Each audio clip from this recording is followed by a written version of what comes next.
Soul Land 5 the rebirth of Tang San के इस episode को शुरू करने से पहले भाई लोग मैं आप सभी से माफी मांगना चाहूंगा जो ये एपिसोड इतना ज्यादा लेट हो गया है। लेकिन भाई लोग मैं भी क्या करूं, आगे से ही काफी लेट एपिसोड्स आ रहे हैं और जैसे ये आते हैं तो मैं एक्सप्लेन कर ही देता हूं। और मैं भी अच्छे से जानता हूं कि आप सभी ही काफी बेसब्री से इंतजार करते हैं इसके एपिसोड्स का, लेकिन आप लोग चाहें तो और भी स्टोरीज हैं जिन्हें आप देख सकते हैं, जैसे कि एब्सोल्यूट रेजोनेंस जिसे मैंने हाल ही में शुरू किया है और वो भी काफी बढ़िया कहानी है और आप लोगों को भी काफी पसंद आएगी। तो एक बार आप लोग जरूर उसको देखना। और चलिए और ज्यादा देरी ना करते हुए अपने इस एपिसोड को शुरू करते हैं। इस एपिसोड की शुरुआत में हम टांग सन को अपने अपोनेंट के सामने देखते हैं, जहाँ पे ये काफी खतरनाक तरीके से इसे देख रहा होता है और ये सोचता है कि इसकी मेन बॉडी की जो पोजीशन है वो साफ साफ दिख रही है। और चलो अब देखते हैं कि आखिर तुम मुझसे अब और कितना ज्यादा छिप पाते हो। और फिर कहता टांग सन जो होता है गोल्डन लाइगर फ्लेम का इस्तेमाल करके आगे बढ़ता है और अपनी ब्लू सिल्वर ग्रास से अपने हैमर को पकड़ता है और काफी जोर से अपने हैमर को उस मेन बॉडी की तरफ थ्रो कर देता है। और इस हैमर के अटैक को अपनी तरफ आता देख के ये जो बॉडी होती है काफी ज्यादा हैरान होती है और सोचती है कि इसका ये अटैक तो सीधा मेरी रियल बॉडी की तरफ जा रहा है और आखिर इसको उसके बारे में कैसे मालूम चल सकता है। और लगता है कि अब मुझे अपनी बॉडी को मूव करवाना पड़ेगा। और फिर कहता है ये तुरंत ही अपनी बॉडी को मूव करने लगता है और काफी खतरनाक तरीके से उस हैमर के ऊपर भी अटैक कर रहा होता है। लेकिन तभी अचानक से टांग सन के अंदर वो जो बच्ची होती है वो कहती है कि डैडी इसे हिट कीजिए, इसे मारिए, इसे पीटिए। जबकि इस तरफ हम देखते हैं कि ये जो अपोनेंट होता है ये अपने आप को छिपा के यहाँ से भागने लगता है। तो टांग सन मन में कहता है कि मैंने सच में बिल्कुल भी नहीं सोचा था कि तुम अब भी यहाँ से भागना चाहोगे। और फिर कहता टांग सन तुरंत ही अपने दो वेपन्स को बाहर निकाल लेता है जो कि किसी गन की तरह होते हैं और इनसे ये तुरंत ही शूट कर देता है। तो इसे देख के ये जो स्पिरिट मॉन्स्टर होता है अपने आगे एक बैरियर सा बना लेता है और कहता है कि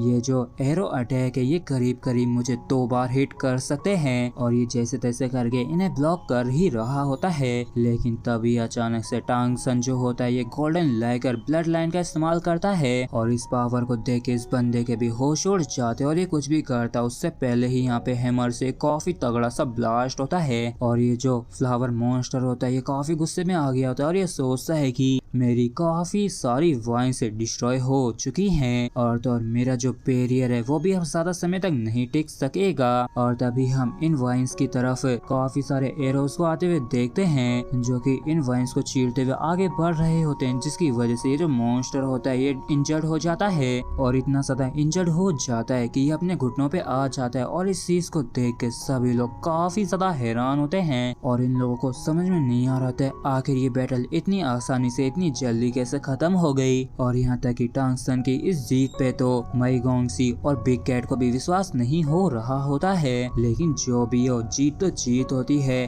और हम देखते हैं कि टांग सन का जो अपोनेंट होता है ये कहता है कि तुम जीत गए हो। तो टांग सन भी इसका शुक्रिया अदा करते हुए कहता है कि इतनी बढ़िया फाइट के लिए तुम्हारा बहुत बहुत शुक्रिया। तो ये जो बंदा होता है ये तुरंत ही टांग सन का जो हैमर होता है उसे लौटाते हुए कहता है कि क्या तुम मुझे ये बता सकते हो कि तुम्हारा ये जो हैमर है किस मटेरियल से बना हुआ है। तो टांग सन कहता है कि मुझे माफ कीजिएगा लेकिन मैं इस बारे में आपको नहीं बता सकता हूँ। तो ये जो बंदा होता है ये कहता है कि इसके लिए मैं तुम्हारे साथ कोई भी सौदा कर सकता हूँ और तुम चाहो तो इसके बदले में मैं तुम्हें कुछ भी दे सकता हूँ जो तुम चाहो। और अगर तुम इसे मुझे बेचने के लिए तैयार हो तो मैं इसके लिए काफी ऊंची बोली लगाने के लिए भी तैयार हूँ। और इसके इतना जोर देने की वजह से टांग सन इसको मना नहीं कर पाता और कहता है कि तुम्हारा जो तियान यांग एम्परर है क्या वो कभी भी अपने फ्लावर्स को बेचता है और उसी प्रकार तुम इसे मेरे लिए एक आर्टिफैक्ट कह सकते हो, लेकिन क्या तुम सच में इसे खरीदना चाहते हो। तो ये जो बंदा होता है ये मुंह बनाते हुए कहता है कि तो फिर ठीक है, क्या तुम मुझे अपने कॉन्टेक्ट इंफॉर्मेशन दे सकते हो क्योंकि मैं इस बारे में तुमसे दोबारा से बाद में बात करना चाहूंगा। तो टांग सन कहता है कि मैं यहाँ पे कम्पीट कर रहा हूँ तो तुम आराम से मेरे पास कभी भी आ सकते हो। तो ये जो बंदा होता है ये कहता है कि ठीक है मैं समझ गया और चलो ठीक है तुम अपने इस आर्टिफैक्ट को वापस से ले लो। तो इसके लिए टांग सेन इसका शुक्रिया अदा करता है और ऐसे ही थोड़ी देर तक इनका नैन मटक्का चलता है। और क्योंकि ये दोनों काफी ज्यादा टाइम लगा रहे थे एरिना के अंदर, तो जो वो एंकर वाला होस्ट होता है वो यहाँ पे आ जाता है और वह कहता है कि तुम दोनों बातें करना बंद करो और जल्दी से यहाँ से बाहर चले जाओ। जिसके बाद टांग सेन और ये जो बंदा होता है ये दोनों ही एरिना स्टेज के बाहर आ जाते हैं और ये बंदा कहता है कि वैसे क्या मैं तुमसे एक चीज पूछूं, जिस पर टांग सेन भी हामी कर देता है और ये कहता है कि क्या तुम मुझे ये बता सकते हो कि आखिर तुम्हें मेरी रियल पोजीशन के बारे में कैसे मालूम चला था। तो टांग सेन इससे झूठ बोलते हुए कहते हैं कि क्या तुम मुझ पे विश्वास करोगे अगर मैं ये कहूँ कि ये बस मेरा तुक्का था। तो इस पर ये बंदा कहता है कि इस पर विश्वास तो नहीं हो रहा है, लेकिन अभी अभी जो कुछ भी हुआ था उसके अनुसार ऐसा देखता है कि सच में ये एक तुक्का था, क्योंकि इसके अलावा मुझे कोई और तो वजह नहीं लग रही है। और मेरा नाम जिंगिया है, क्या मैं तुम्हारा भी नाम जान सकता हूँ क्या? तो टांग सेन कहता है कि हाँ बिल्कुल मेरा नाम शूरा है। तो जिंगिया कहता है कि लगता है कि कोई तुम्हारा इंतजार कर रहा है और हम देखते हैं कि ये और कोई नहीं बल्कि मई गोंगसी और बिग कैट होते हैं और ये दोनों ही टांग सेन को इशारा देके आवाज देके बुला रहे होते हैं। तो इस चीज को देख के जिंगिया कहता है कि चलो ठीक है तो मैं अब चलता हूँ और इस बारे में मैं तुमसे बाद में अगली बार बात करूंगा। और जब ये बंदा यहाँ से चला जाता है तो बिग कैट टांग सेन से पूछता है कि क्या तुम स्पिरिट रेस के उस बंदे के साथ फेमिलियर हो गए हो? जबकि मई गोंगसी पूछती है कि क्या तुम ठीक हो, कहीं तुम सीरियसली इंजर्ड तो नहीं हो गए हो ना?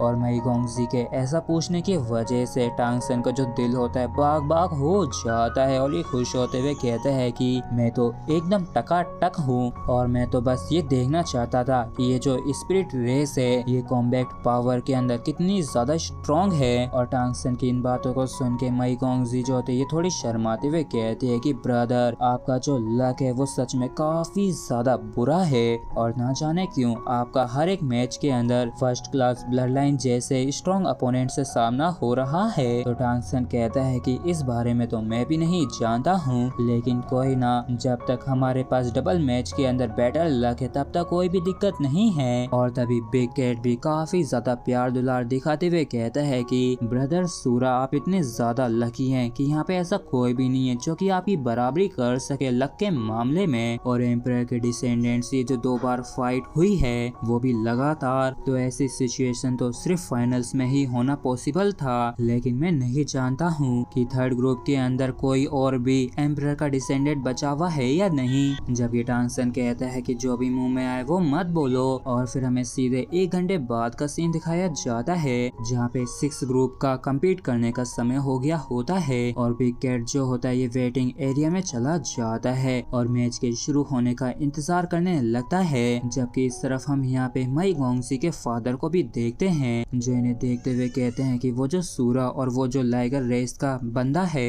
इनमें वाकई में कुछ तो बात है। जिसके बाद हम एरिना के अंदर बिग कैट को एक काफी बड़े मॉन्स्टर के सामने देखते हैं और बिग कैट के अपोनेंट को देख के मई गोंगसी का फादर भी थोड़ा सीरियस सा हो गया होता है, क्योंकि वाकई में बिग कैट का जो अपोनेंट होता है वो काफी ज्यादा खतरनाक होता है जो कि एक तरीके से एक असली अपोनेंट है। और अपने अपोनेंट को देख के बिग कैट भी समझ जाता है कि इसका जो इस बारी अपोनेंट है वो और कोई नहीं बल्कि गोल्डन मैमूथ क्लैन से है। और इसी के साथ फ्रेंड्स हमारा ये जो एपिसोड है यहीं पे खत्म होता है। अगर आप लोगों को वीडियो अच्छा लगा हो तो प्लीज चैनल को सब्सक्राइब और वीडियो को लाइक करना बिल्कुल भी ना भूलें। Thank you.